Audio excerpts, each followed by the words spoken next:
এই শহীদ ব্যক্তি দুনিয়ার জমিনে যখন জীবন দিয়ে দেয়, আমরা আমাদের চামড়ার চক্ষু দিয়ে দেখতে পাই শহীদ ব্যক্তির হাত নাই, পা নাই, অঙ্গ প্রত্যঙ্গ নাই, আলাদা আলাদা হয়ে গেছে। আমরা মনে করি এই শহীদ ব্যক্তি মনে হয় না জানি কত কষ্ট পেয়ে দুনিয়ার জমিন থেকে বিদায় নেয়, এটা আমরা মনে করতে পারি।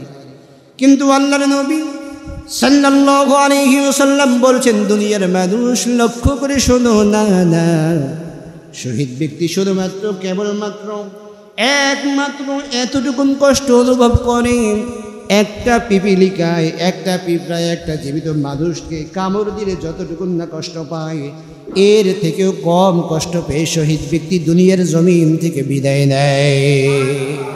রব্বুল আলামিন বলছেন, খবরদার দুনিয়ার মানুষ, আমার সেই সমস্ত বান্দাদেরকে, বান্দীদেরকে তোমরা মৃত বলো না, বরং তারা দুনিয়ার জমিনে যেমন জীবিত ছিল, ওরা নিহত হওয়ার পর আমি আল্লাহ রব্বুল আলামিন ঘোষণা দিচ্ছি, ওরা নিহত হওয়ার পরেও ওরা জীবিত। সুবহানাল্লাহ। নাহমাদুহু ওয়া নাস্তাঈনুহু ওয়া নাস্তাগফিরুহু ওয়া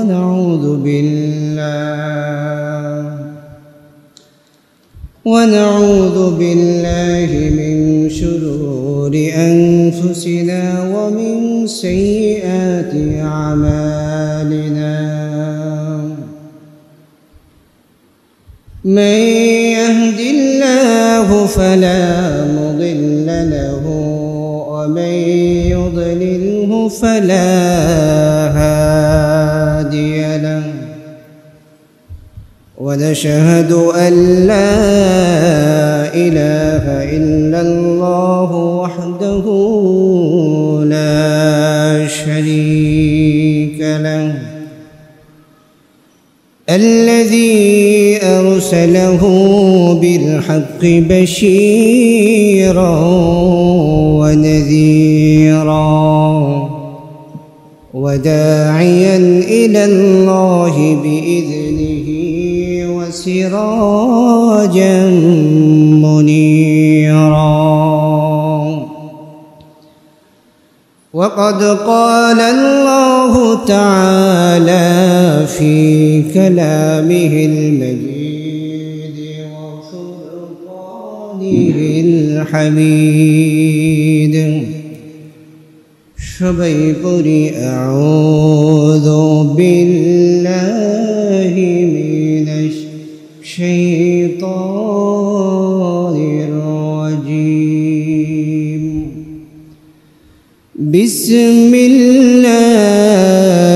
বিসমিল্লাহির রহমানির রহিম। ولا تقولوا لمن يقتل في سبيل الله أموات بل أحياء ولكن لا تشعرون. وقال تعالى إن الله وملائكته يصلون على النبي يا أيها الذين آمنوا صلوا عليه وسلموا تسليما. اللهم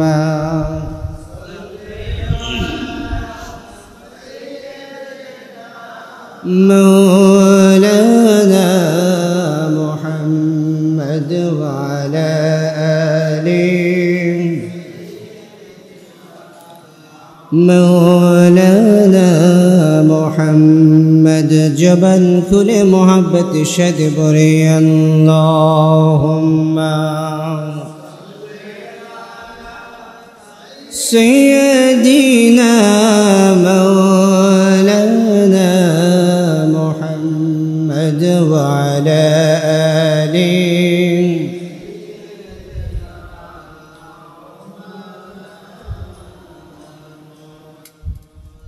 لا إله لا إله إلا الله لا إله لا إله لا إله إلا الله لا إله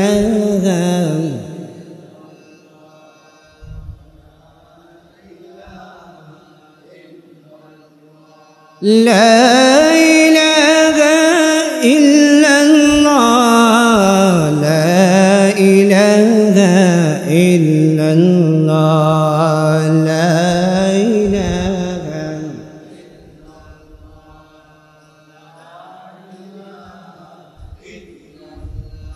لا إله لا إله إلا الله لا إله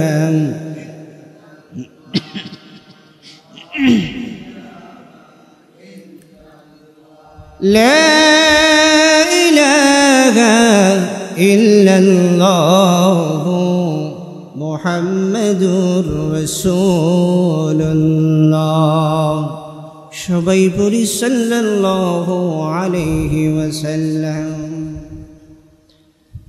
আলহামদুলিল্লাহ, আল্লাহ পাকের দরবারে লাখো কোটি শুকরিয়া আদায় করছি, যে মহান আল্লাহ সুবহানাহু ওয়া তাআলা আমাকে, আপনাকে, আমাদের সবাইকে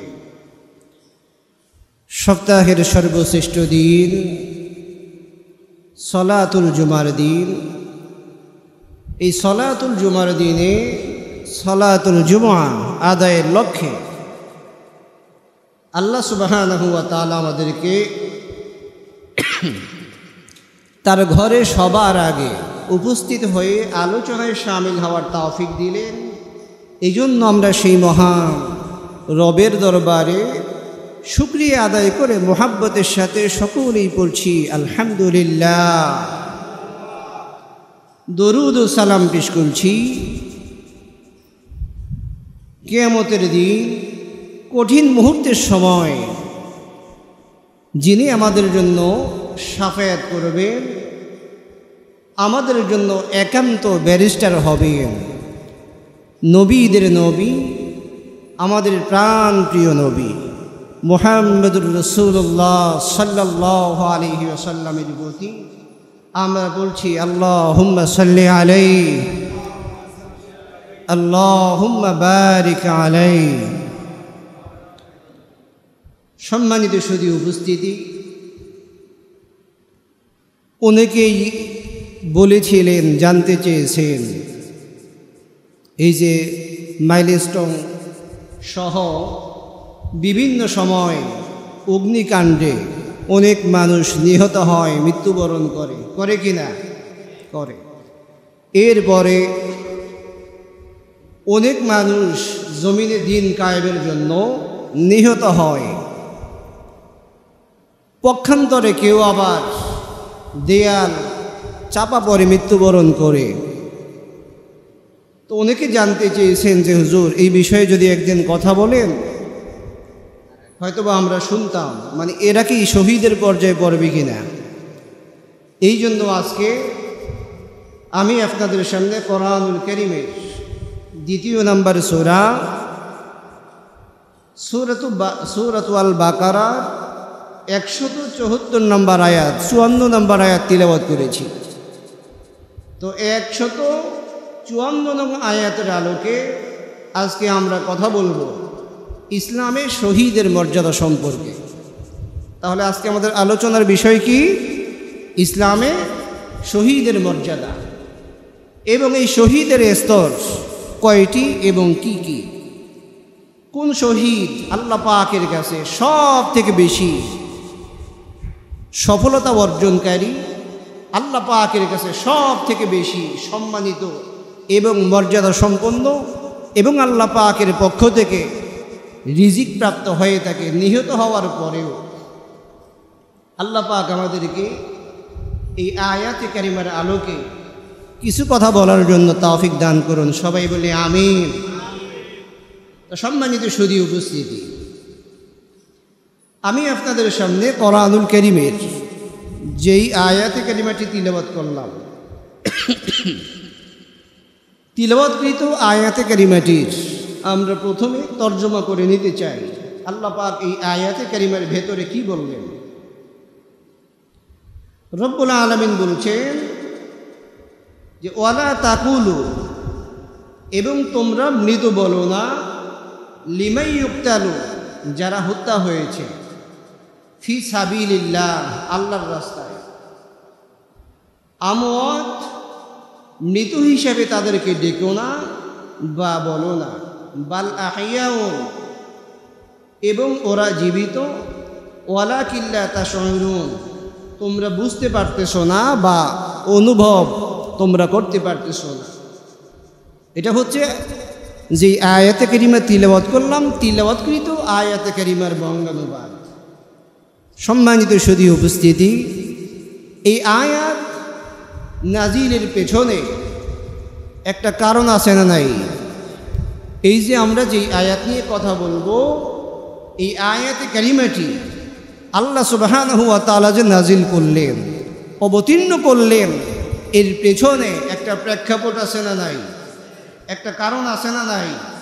অবশ্যই আছে। কারণটি কি?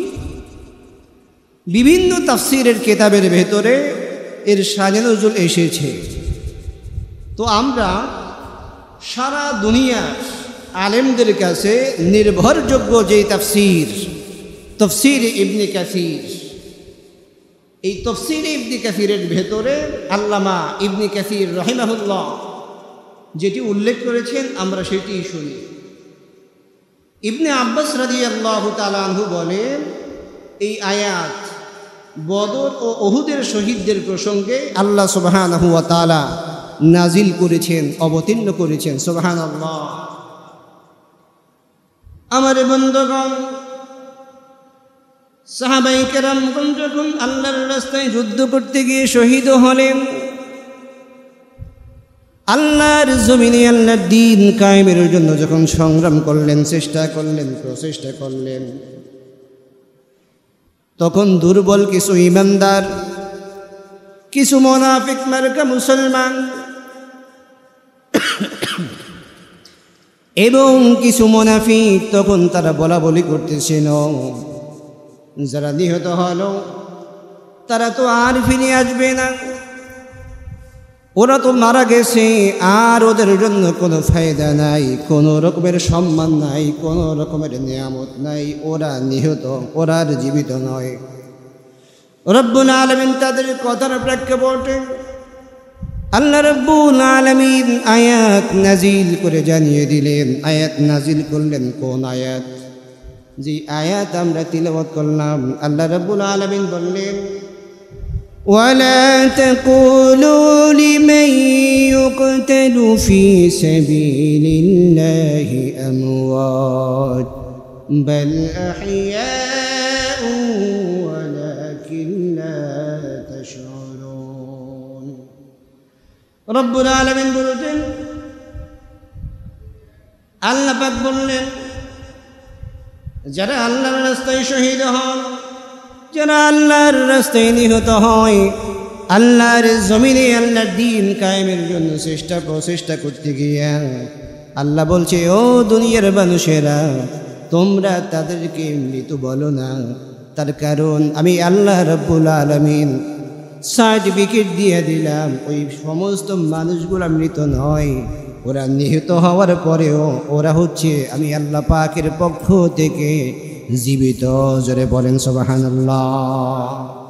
যদিও আমরা দেখি এই মানুষগুলা মৃত্যুবরণ করেছে, নিহত হয়েছে, পা নেই, হাত নেই, অঙ্গ প্রত্যঙ্গ নেই, এমনকি শরীরটা ক্ষত বিক্ষত হয়েছে, ক্ষত চিত্র হয়েছে। এই ক্ষত বিক্ষত শরীর, ক্ষত বিক্ষত চিত্র নিয়েই শহীদ কিয়ামতের দিন আল্লাহ সুবহানাহু ওয়া তাআলার সামনে দাঁড়িয়ে যাবে। সুবহানাল্লাহ। রব্বুল আলামিন বলছেন, খবরদার দুনিয়ার মানুষ,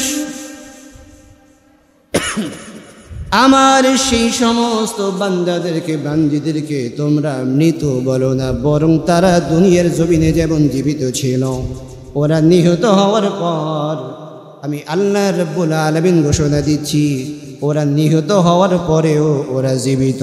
সুবহানাল্লাহ। বরং আল্লাহ বলছেন যে এটা তোমরা বুঝতেছ না, এটা তোমরা অনুভব করছো না, অনুভব করতে পারতেছ না। তো আল্লাহ পাক যে বললেন ওরা নিহত হওয়ার পরেও ওরা জীবিত, এটা কি মিথ্যা বললেন না সত্য বললেন? আল্লাহ পাকের কথা মিথ্যা না সত্য? তাম পৃথিবীর মানুষ যদি বলে না ওই মানুষটা নিহত হওয়ার পর ও আর জীবন পাবে না, ও মৃত্যুবরণই করছে, ও মারা গেছে, কিন্তু আল্লাহ যদি বলেন যে না ও নিহত হওয়ার পর এরপরেও জীবিত, আমরা কাটটা নিব? আল্লাহ পাকেরটা। আমরা কাটটা নিব? আল্লাহ পাকেরটা। রব্বুল আলামিন বললেন শুধুমাত্র তাই নয়, আমার এই সমস্ত বান্দাগুলো যখন মৃত্যুবরণ করে, তার মানে দুনিয়ার জমিনের মধ্যে যখন নিহত হয়, আমি আল্লাহ তো বললাম ওরা মৃত নয়, তোমরা ওদেরকে মৃত বলো না। এরপরেও নিহত হওয়ার পর আমার এই আদরের বান্দার দেহটাকে, শরীরটাকে অন্ধকার কবরের মধ্যে মাফুন করা হয়, কিন্তু আমি আল্লাহ রাব্বুল আলামিন আমার বান্দার জন্য রিজিকের বন্দোবস্ত করে দেই। নিহত হওয়ার পর আল্লাহ রাব্বুল আলামিন বলছেন আমি আমার সেই সমস্ত বান্দার জন্য যারা আমার রাস্তায়, আমার জন্য, দ্বীনের জন্য, আল্লাহ এবং আল্লাহর রাসূলের জন্য জীবন দেয়, এরা নিহত হওয়ার পরেও আমি আল্লাহ পাক এদেরকে রিজিক দান করি। সুবহানাল্লাহ। আমার বন্ধুগণ, তাহলে এই শহীদের বিষয় নিয়ে, মর্যাদা নিয়ে আমরা কথা বলবো ইনশাআল্লাহ। শহীদ হচ্ছে আরবি শব্দ। কোন শব্দ? আরবি শব্দ। আর যার আবিদানি করতে হলো উপস্থিত ব্যক্তি বা সাক্ষী, কিন্তু শরীয়তের পরিভাষায় শহীদ বলা হয় সেই মুসলমানকে যিনি কাফেরদের বিরুদ্ধে ইসলামের জন্য, দ্বীনের জন্য, আল্লাহ এবং আল্লাহর রাসূলের জন্য লড়াই করে, দ্বীনকে জিন্দা করার জন্য, জমিনে দ্বীন প্রতিষ্ঠার জন্য এই প্রচেষ্টা করতে গিয়ে যারা জান দেয়, মাল দেয়, মূল্যবান সম্পদ, জীবনটুকুন আল্লাহ রাব্বুল আলামিনের রাস্তায় বিসর্জন দিয়ে দেয়, এরাই হচ্ছে শহীদ। এরা কি? এরাই হচ্ছে শহীদ। এদের মর্যাদা আল্লাহ সুবহানাহু ওয়া তাআলা সাধারণ মানুষের থেকেও বহু গুণে বাড়িয়ে দিয়েছেন। এত মর্যাদা আল্লাহ পাক বাড়িয়ে দিয়েছেন, এই পৃথিবীর মধ্যে, দুনিয়ার ভেতরে আল্লাহ পাকের নিয়ামত পেয়েছেন যেই সমস্ত বান্দারা, তাদের মধ্যে এই শহীদেরা হচ্ছে 3 নাম্বার। জোরে বলেন কয় নাম্বার? 3 নাম্বার। এই পৃথিবীতে যারা আল্লাহ পাকের নিয়ামত পেয়ে ধন্য হয়েছেন, ওই সমস্ত মানুষগুলো হলো 4 প্রকার। কয় প্রকার? 4 প্রকার। 1 নাম্বার নবিয়্যিন, দ্বিতীয় সিদ্দিকিন, তৃতীয় হলো শুহাদা, মানে শহীদ ব্যক্তির কথা বলা হয়েছে, আর 4র্থ নাম্বার হচ্ছে সালেহীন। এটা কি আমার কথা? এটা আমার কথা? কার কথা? কোরআনের কথা, আল্লাহ পাকের কথা। তাহলে 1 নম্বর যাদের কথা বললেন তারা কারা? নবীরা।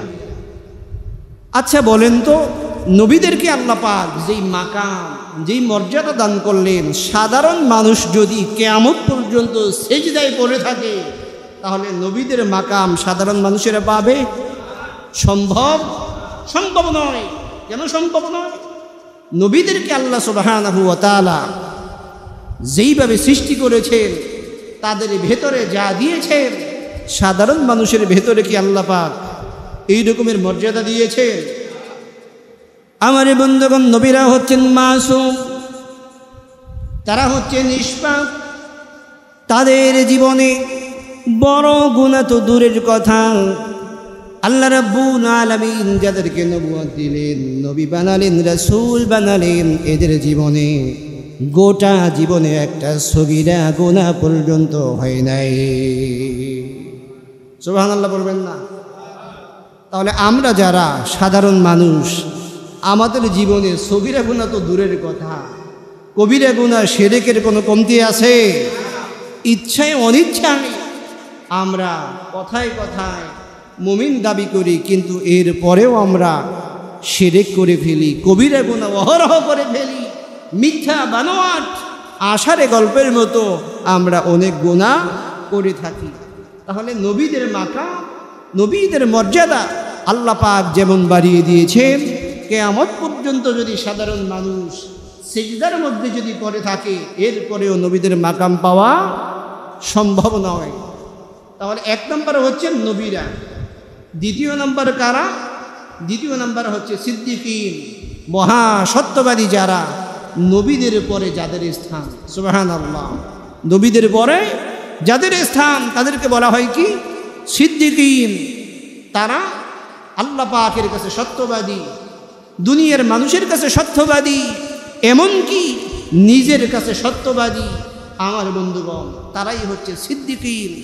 এখন মনে করেন যে কোনো ব্যক্তি নিজের কাছে নিজে সত্যবাদী না, নিজের কাছে নিজে সত্যবাদী না।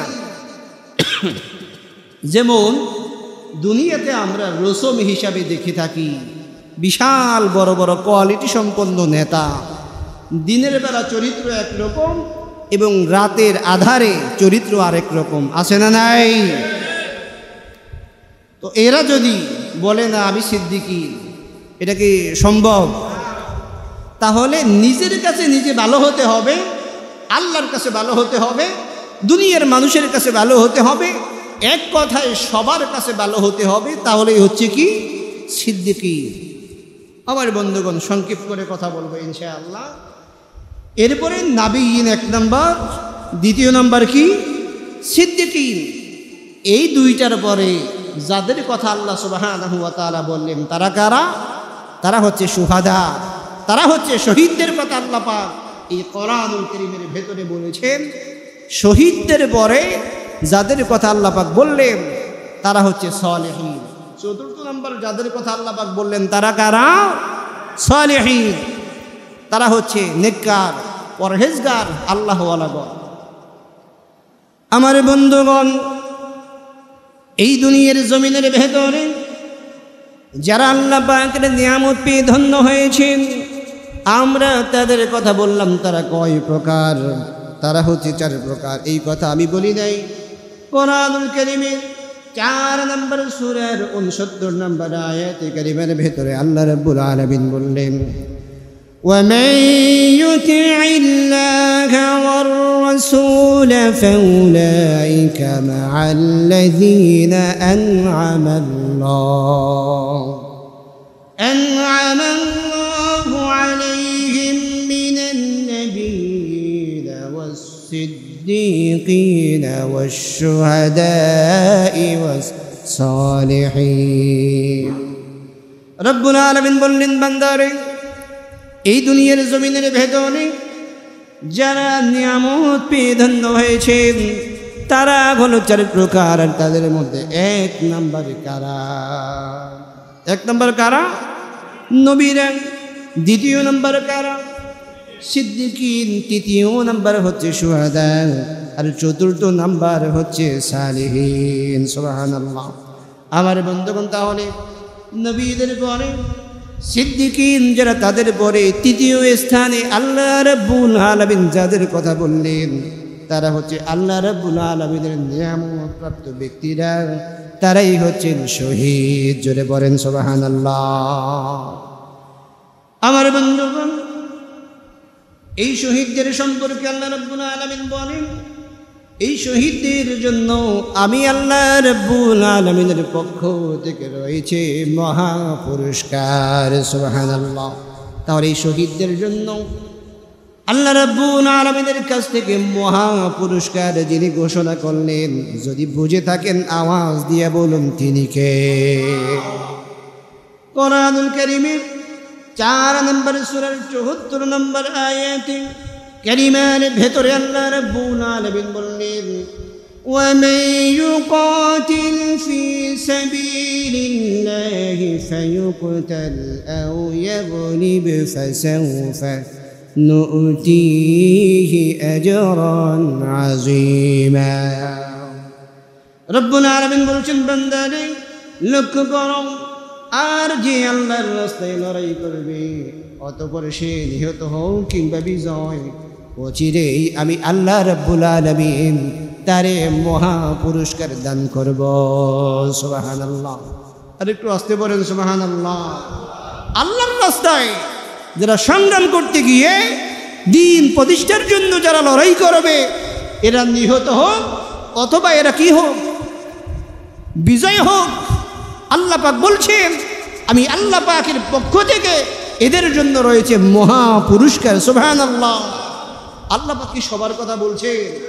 সবার কথা বলেন নাই। আল্লাহ পাক স্পষ্ট ভাষায় উল্লেখ করে দিয়েছেন, পরিষ্কার করে দিয়েছেন, যারা জমিনে দিন কায়েমের জন্য চেষ্টা করবে, প্রচেষ্টা করবে, এরা জমিনে দিন কায়েমের জন্য প্রচেষ্টা করতে গিয়া, লড়াই করতে গিয়া যদি নিহত হয় অথবা বিজয়ী, আল্লাহ বলছেন আমার পক্ষ থেকে, মানে আল্লাহ পাকের পক্ষ থেকে তাদের জন্য রয়েছে মহা পুরস্কার। সুবহানাল্লাহ।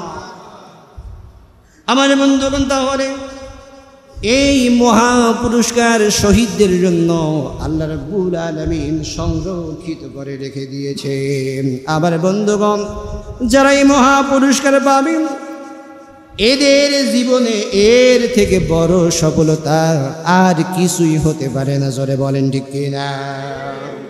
আমার বন্ধুগণ, বিভিন্ন সিরাতের কিতাবের মধ্যে এসেছে, এমনকি সহিহ বুখারী 4091 নম্বর হাদিস, সহিহ মুসলিমের 1772 নম্বর হাদিস সহ অন্যান্য কিতাবের মধ্যে এসেছে আল্লাহর হাবিব সাল্লাল্লাহু আলাইহি ওয়াসাল্লামের একজন সাহাবী হযরতে হারাম ইবনে মিলহান রাদিয়াল্লাহু তাআলা আনহু, এই সাহাবীকে স্বয়ং আল্লাহর নবী সাল্লাল্লাহু আলাইহি ওয়াসাল্লাম একটা চিঠি দিয়া একটা এলাকার মধ্যে পাঠালেন। ওই এলাকার রাষ্ট্রনায়কের কাছে দ্বীনের দাওয়াত পৌঁছানোর জন্য পাঠালেন। আমার বন্ধুগণ, এই দ্বীনের দাওয়াত পৌঁছানোর জন্য সাহাবী মিলহান আল্লাহর নবী সাল্লাল্লাহু আলাইহি ওয়াসাল্লামের বার্তা নিয়ে যখন ওই এলাকার রাষ্ট্রনায়কের সামনে উপস্থিত হলেন এবং দাওয়াত যখন পেশ করলেন, তখন একজন পাপিষ্ঠ লোক রাষ্ট্রনায়ককে লক্ষ্য করে ইশারা করে বললেন, যেহেতু দ্বীনের দাওয়াত নিয়ে সেই আল্লাহর নবীর পক্ষ থেকে, তাহলে পিছন দিক থেকে একটা বল্লম মেরে তাকে দুনিয়ার জমিন থেকে বিদায় করে দাও। জোরে বলেন নাউজুবিল্লাহ। যেই পরামর্শটা দিলেন, এটা কি খুব ভালো পরামর্শ না খারাপ? দাওয়াত নিয়ে গেলেন কি আল্লাহর রাসূলের পক্ষ থেকে দাওয়াত নিয়ে গেলেন, দ্বীনের দাওয়াত, কিন্তু রাষ্ট্রনায়কের পাশে একজন পাপিষ্ঠ লোক, তিনি বললেন এই ব্যক্তিকে সামনে থেকে নয় পিছন দিক থেকে বল্লম দিয়ে আঘাত করে দুনিয়া থেকে বিদায় করে দাও। নাউজুবিল্লাহ বলবেন না?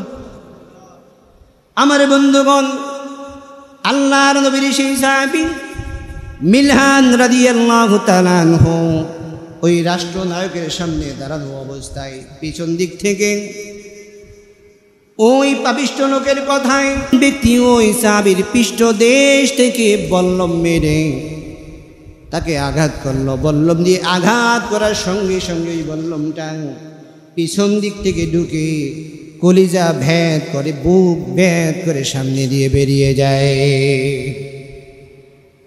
যখন রক্তগুলো পড়তেছিল, আল্লাহর নবীর সাহাবী হযরত মিলহান রাদিয়াল্লাহু তাআলা আনহু হাতের ভেতরে রক্তগুলো নিল, এরপরে চেহারার ভেতরে রক্তগুলো মাখতেছিল আর বলতেছিল, ফুস্তু রব্বিল কাবা, কাবার রবের কসম করে বলছি, কাবার মালিকের নামে শপথ করে বলছি, আমার জীবনটা ধন্য হয়ে গেল। সুবহানাল্লাহ। বলল যে ফুস্তু রব্বিল কাবা, আমি সফলতা অর্জন করে ফেলেছি, আমার জীবনটা ধন্য হয়ে গেছে। এই কথা সাহাবীর মুখ থেকে যখন বের হলো, আর যে পাপিষ্ঠ লোকের ইশারায় এই সাহাবীর পিছন দিক থেকে বল্লম দিয়ে আঘাত করা হলো, সাহাবীর এই অবস্থা, এই দৃশ্য দেখে দেখে ওই ব্যক্তিও মুসলমান হতে বাধ্য হয়ে যায়। আর জোরে পড়েন সুবহানাল্লাহ। তাহলে সাহাবী শাহাদাতের আগে যেই কথাটা উচ্চারণ করলেন, যেই বাক্যটা উচ্চারণ করলেন, সেটা কি? ফুস্তু রব্বিল কাবা, আমি কাবার মালিকের শপথ করে বলছি, আমি কাবার মালিকের কসম করে বলছি, আমার জীবনটা সফল হয়ে গেছে, আমি সফলতায় পৌঁছে গেছি। কারণ সাহাবায়ে কেরাম জানে আল্লাহ সুবহানাহু ওয়া তাআলা শহীদদের কি পরিমাণ মর্যাদা রেখেছেন এবং কি পরিমাণ ইজ্জত আল্লাহ পাকের পক্ষ থেকে এই শহীদদের জন্য বরাদ্দ। জোরে বলেন ঠিক কি না? আমার বন্ধুগণ, সাহাবী শহীদ হয়ে গেল। যেই পাপিষ্ঠ লোক পরামর্শ দিল সাহাবীকে শহীদ করার জন্য, ওই ব্যক্তি এই অবস্থা দেখে মুসলমান হয়ে গেল। আমার বন্ধুগণ, সুনান ইবনে মাজাহ, এরপরে মুসনাদে আহমদ, সহিহ ইবনে হিব্বান সহ অনেকগুলো হাদিসের কিতাবের মধ্যে সেই হযরতে হারেসা ইবনে সুরাকা নামের একজন যুবক বদরের যুদ্ধে ছিলেন। হঠাৎ করে একটা তীর এসে তার গায়ে লেগে যায়, আর ওই তীরের আঘাতে আল্লাহর নবীর সেই সাহাবী দুনিয়ার জমিনের মধ্যে শহীদ হয়ে যায়। সুবহানাল্লাহ। ওই তীরের আঘাতে ওই ব্যক্তি আল্লাহর নবীর সেই সাহাবী শহীদ হয়ে যায়। ওই সাহাবীর মা আল্লাহর নবী সাল্লাল্লাহু আলাইহি ওয়াসাল্লামের কাছে এসে বললেন, ইয়া রাসূলুল্লাহ, ইয়া হাবিবাল্লাহ গো, একটা তীর আসলো, এই তীরটা এসে আমার সন্তানের শরীরের ভেতরে লেগে যায়, আর আমার সন্তান দুনিয়ার জমিন থেকে বিদায় হয়ে যায়। ইয়া রাসূলুল্লাহ, ইয়া হাবিবাল্লাহ, আমি আপনার কাছে জানতে চাই, আমি তো জানি না আমার সন্তান এই সুরাকা, আমার সন্তান এই হারেসা ইবনে সুরাকা এখন মৃত্যুবরণ করার পরে সে কি জান্নাতে যাবে নাকি কোথায় যাবে? আমি তো জানি না, বড্ড আমার কষ্ট হচ্ছে। ইয়া রাসূলুল্লাহ, ইয়া হাবিবাল্লাহ, আপনি একটু আমাকে বলুন, আমার সন্তান কি জান্নাতি নাকি অন্য কিছু? আমার সন্তান যদি জান্নাতি হয় তাহলে আমি সবর করব, আমি ধৈর্য ধারণ করব। আর যদি আমার সন্তান আল্লাহ না করুক যদি অন্য কিছু হয়ে যায়, তার মানে হচ্ছে যদি জাহান্নামী হয়ে যায়, তাহলে আমি অবশ্যই আল্লাহ পাকের কাছে কাঁদতেই থাকব। সুবহানাল্লাহ। যদি আমার সন্তান কি হয়, যদি জান্নাতি হয়, তাহলে আমি সবর করব, আমি ধৈর্য ধারণ করব। আর যদি আমার সন্তান আল্লাহ না করুক অন্য কিছু হয়ে যায়, তাহলে আমি তো মা, আমি আমার সন্তানের জন্য আল্লাহ পাকের কাছে কাঁদতেই থাকবো। সুবহানাল্লাহ। আমার বন্ধুগণ, এই সাহাবীর মা বললেন, ইয়া রাসূলুল্লাহ, ইয়া হাবিবাল্লাহ, কিন্তু আমি জানি না এই তীরটা কি মুসলমানদের পক্ষ থেকে এসেছে নাকি কাফের মুশরিকদের পক্ষ থেকে তীরটা এসেছে।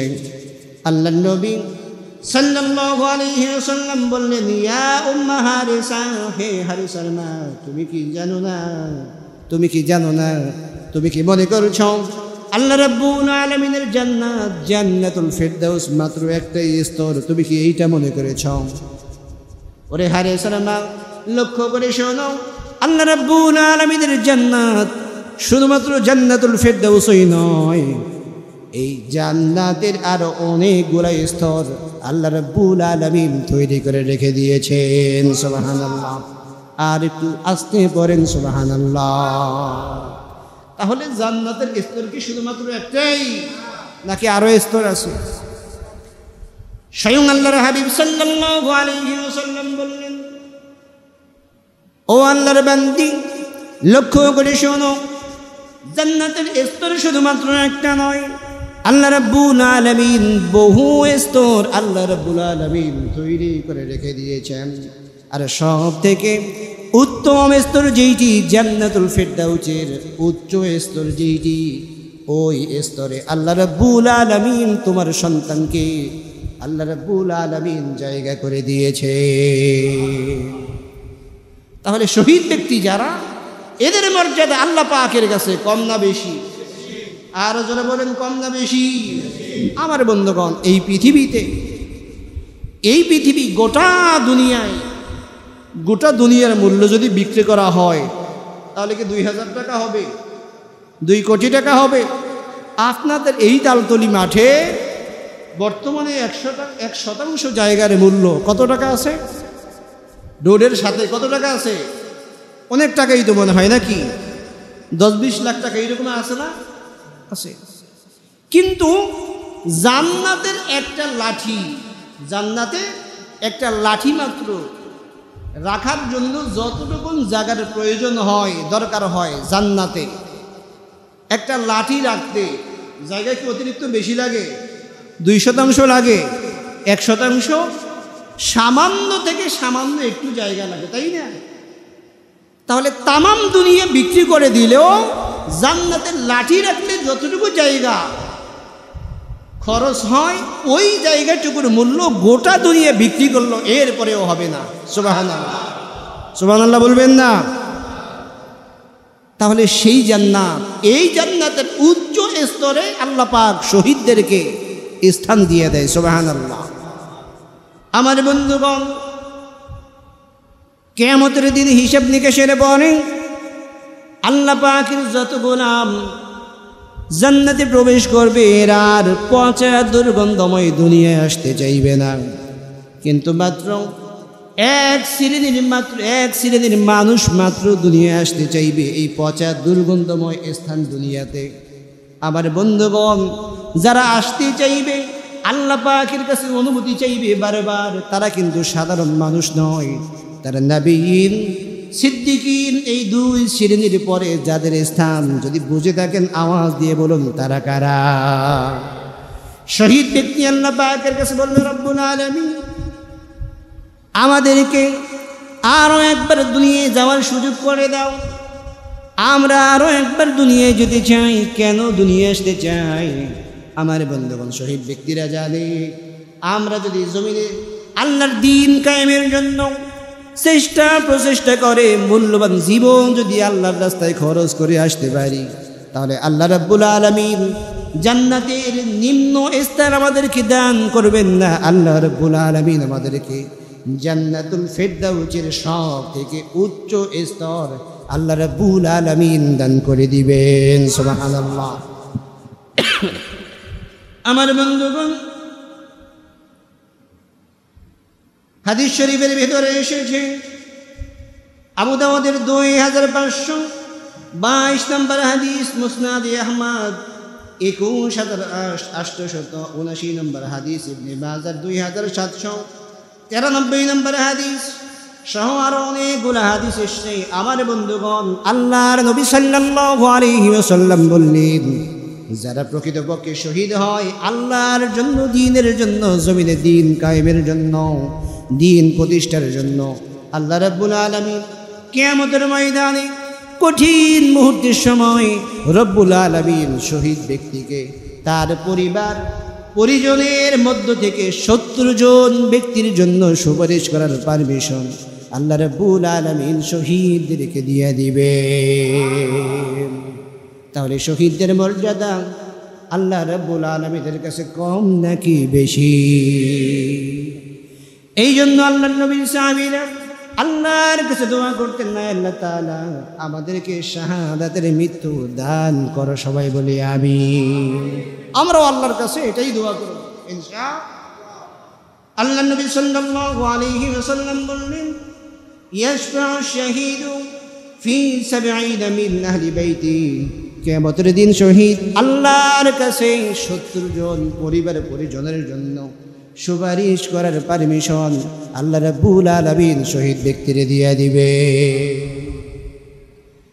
আমার বন্ধুগণ, এই শহীদ ব্যক্তি দুনিয়ার জমিনে যখন জীবন দিয়ে দেয়, আমরা আমাদের চামড়ার চক্ষু দিয়ে দেখতে পাই শহীদ ব্যক্তির হাত নাই, পা নাই, অঙ্গ প্রত্যঙ্গ নাই, আলাদা আলাদা হয়ে গেছে। আমরা মনে করি এই শহীদ ব্যক্তি মনে হয় না জানি কত কষ্ট পেয়ে দুনিয়ার জমিন থেকে বিদায় নেয়, এটা আমরা মনে করতে পারি। কিন্তু আল্লাহর নবী সাল্লাল্লাহু আলাইহি ওয়াসাল্লাম বলছেন, দুনিয়ার মানুষ লক্ষ্য করে শোনো না, শহীদ ব্যক্তি শুধুমাত্র কেবলমাত্র একমাত্র এতটুকুন কষ্ট অনুভব করে একটা পিপিলিকায়, একটা পিঁপড়ায় একটা জীবিত মানুষকে কামড় দিলে যতটুকুন না কষ্ট পায়, এর থেকেও কম কষ্ট পেয়ে শহীদ ব্যক্তি দুনিয়ার জমিন থেকে বিদায় নেয়। আর জোরে পড়েন সুবহানাল্লাহ। তাহলে শহীদ ব্যক্তির মর্যাদা কম না বেশি? আমার বন্ধুগণ, যদিও আমরা দেখি আমরা যারা জীবিত মানুষ, সকাল বলেন, বিকেল বলেন, কিংবা রাত্র বলেন, মাঝে মধ্যে আমাদেরকে পিঁপড়ায় কামড় দেয় কি দেয় না? পিঁপড়ায় আমাদেরকে কাটে না? পিঁপড়ায় যখন আমাদেরকে কামড়ায়, কামড় দেয়, কাটে, তখন আমরা কি বেশি ব্যথা পাই? আমরা কি চিল্লে বলি যে মা আমার এই পিঁপড়ায় কামড় দিছে, আমারে বাঁচাও? এটা আমরা বলি না। সাধারণত অনেক সময় আমরা কি করি, পিঁপড়ায় কামড় দিলে হাতের আঙ্গুল দিয়ে উঠিয়ে তাকে সরিয়ে দেই, তাই না? মানে এত ছোট্ট ব্যথা, এটা কোনো একটা ব্যথার মধ্যে অনুভব হয় না। তাহলে আল্লাহর হাবিব সাল্লাল্লাহু আলাইহি ওয়াসাল্লাম বলেন, শহীদ ব্যক্তিকে তোমরা তোমাদের চামড়ার চক্ষু দিয়ে দেখতে পাও যে শহীদ ব্যক্তি না জানি কত কষ্ট পেয়ে মৃত্যুবরণ করতেছে, মানে নিহত হচ্ছে, কিন্তু আমি নবী সাল্লাল্লাহু আলাইহি ওয়াসাল্লাম সাক্ষ্য দিচ্ছি শহীদ ব্যক্তি একটা পিঁপড়ায় কাটার যেই যন্ত্রণা, তার থেকেও কম কষ্ট পেয়ে দুনিয়া থেকে বিদায় নেয়। সুবহানাল্লাহ।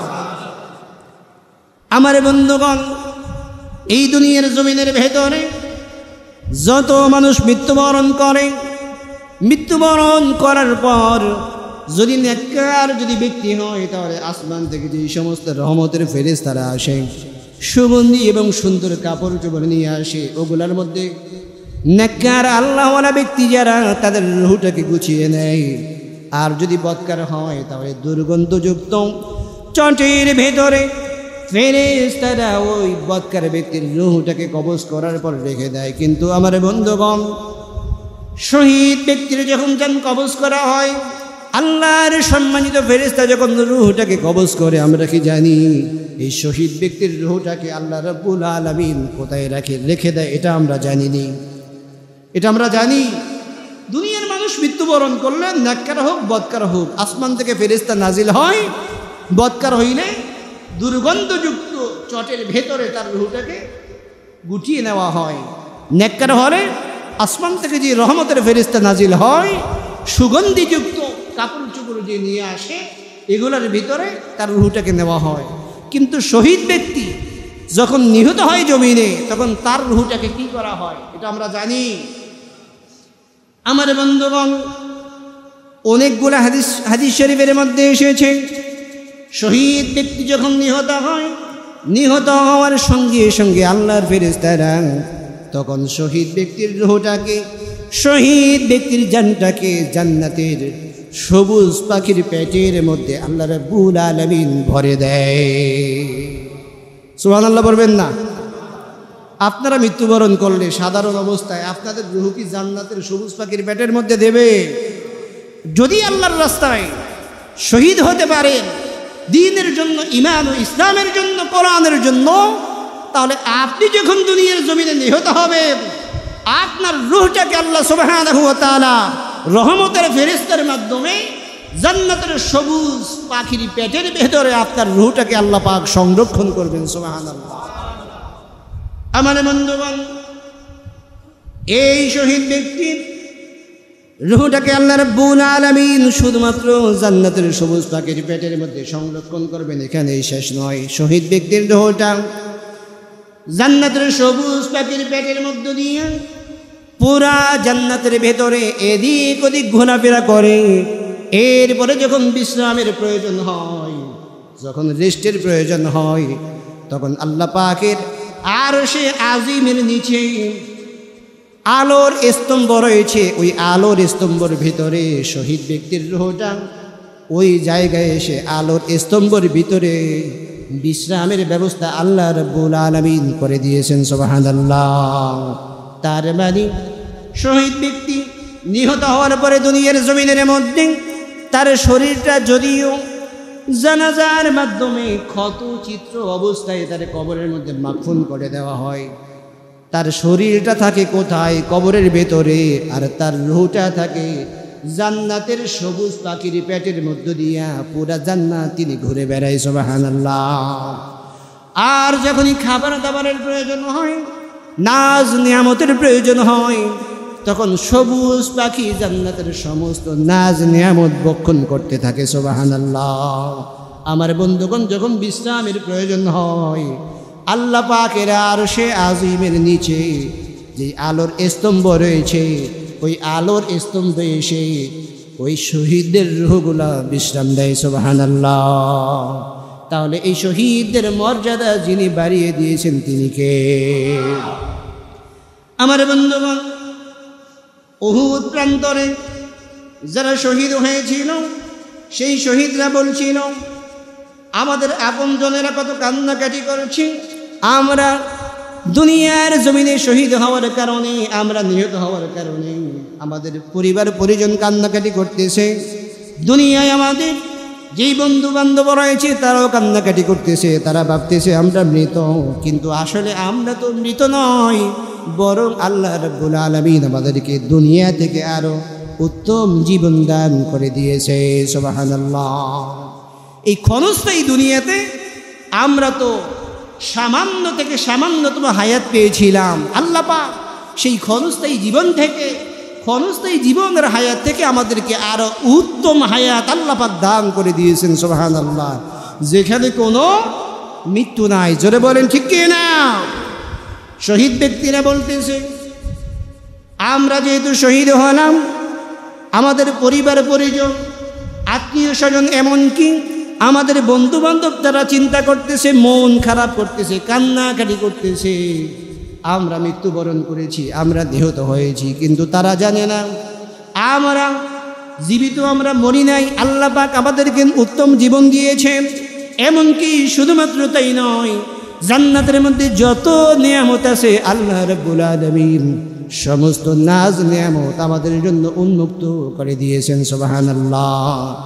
আমাদের যখন মন চায় তখন আমরা জান্নাতের এক প্রান্ত থেকে অপর প্রান্ত পর্যন্ত উড়ে বেড়াই। যখন আমাদের খাবারের প্রয়োজন হয়, জান্নাতের যেই খাবার আমাদের পছন্দ ওই খাবারটাই আমরা গ্রহণ করি।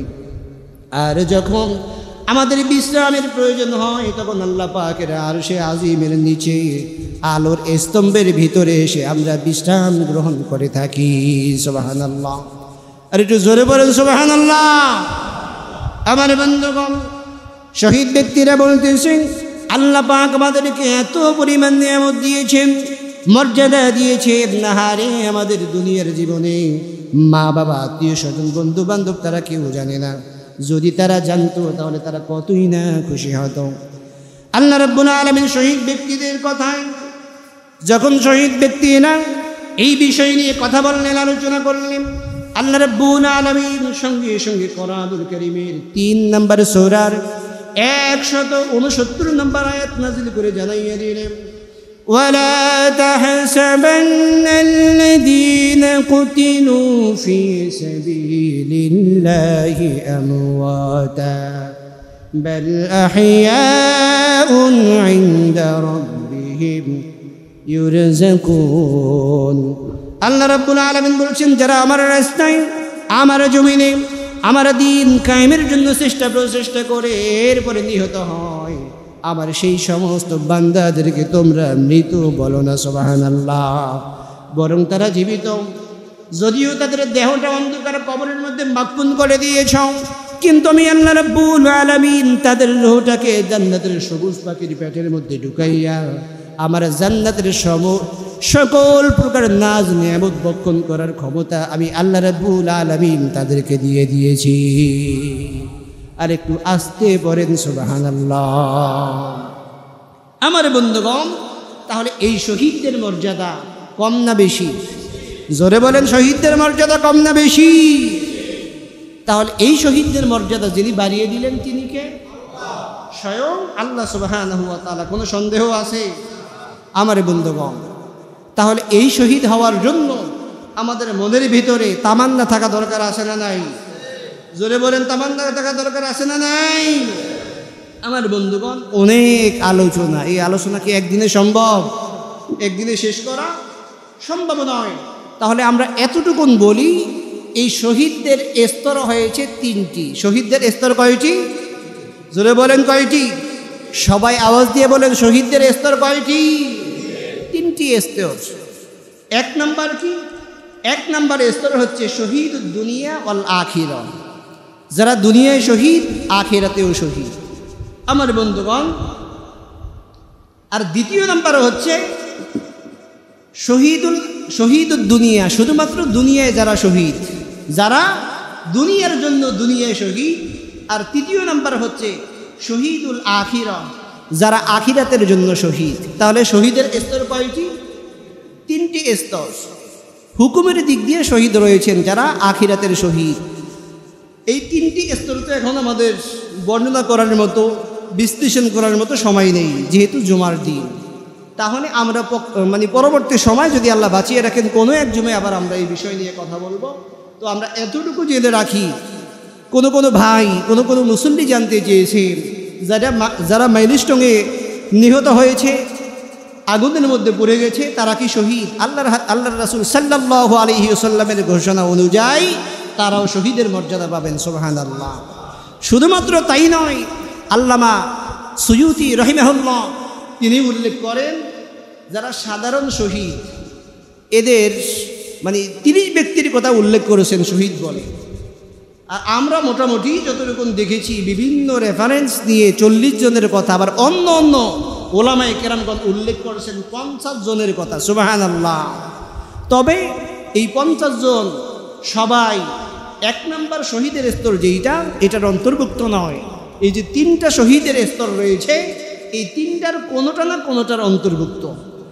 এই জন্য যাই হোক, যারা পেটের সমস্যা নিয়ে মৃত্যুবরণ করে, আগুন দগ্ধ হয়ে মৃত্যুবরণ করে, এরপরে দেয়াল চাপার নিচে পড়ে মৃত্যুবরণ করে, পানিতে ডুবে মৃত্যুবরণ করে, লঞ্চে ডুবে মৃত্যুবরণ করে, পেটে অসুখ নিয়ে মৃত্যুবরণ করে, বিষ পোড়ার যন্ত্রণায় মৃত্যুবরণ করে, এমনকি যারা দিন শিখার সময় মৃত্যুবরণ করে, আল্লাহ পাক এদের সকলকে শহীদের মর্যাদা দিবেন। সুবহানাল্লাহ।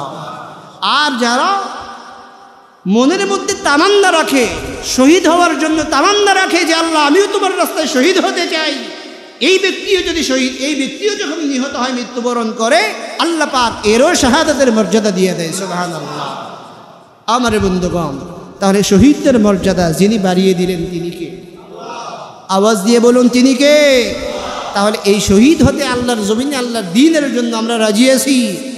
এমনও সময় আসতে পারে যেই সময় দ্বীনকে টিকিয়ে রাখার জন্য, ইসলামকে টিকিয়ে রাখার জন্য, আল্লাহ এবং আল্লাহর রাসূলের ইজ্জতকে টিকিয়ে রাখার জন্য ময়দানে আসা রাখতে পারে, জান দেওয়া রাখতে পারে, মাল দেওয়া রাখতে পারে। ওই সময় আমরা ঘরে বসে থাকবো নাকি ময়দানে যাব?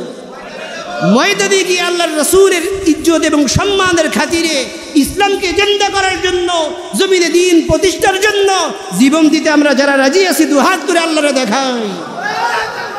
লিল্লাহি তাকবীর। আল্লাহ পাক কবুল করুন, সবাই বলি আমিন।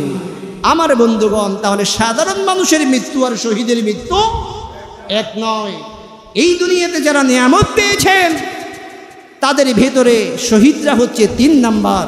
আমার বন্ধুগণ, এই শহীদ শাহাদাতের তামান্না আমাদের প্রত্যেকটা ব্যক্তির অন্তঃকরণের মধ্যে থাকতে হবে।